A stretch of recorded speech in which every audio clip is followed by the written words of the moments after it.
Hey guys, welcome back to the channel. My name is Alex, and in today's video I'm going to show you how my controller connects up to my head unit.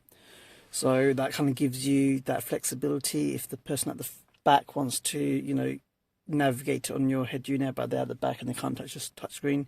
You can just hand them over the controller and they got access to your head unit.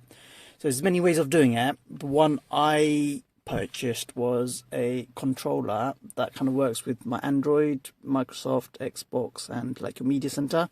And what it does, it connects straight onto your USB slot.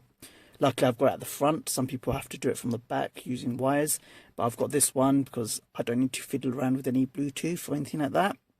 So this is the reason why I've got it. So the way it works is basically just turn it on and it starts working. As you can see, I'm using the navigation and it's all working fine. Press the apps and then let's go on to one of the apps, say for instance YouTube. So someone's watching a video at the back and they want to change something, so they launch the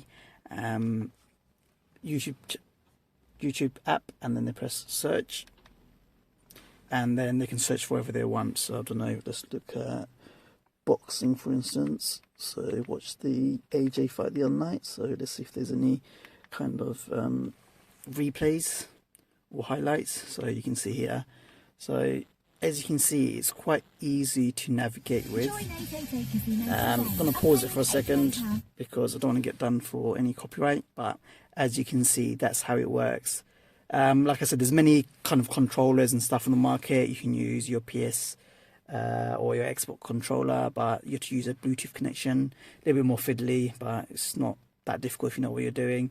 But I just prefer this kind of method because it kind of gives me that flexibility to use it anywhere. I can connect up to my TV and use that instead of using my remote, for instance, or my media center. So that's how it kind of works. If you guys have any questions, write them down below. Remember to like, comment, subscribe. I'll see you guys next time. Peace.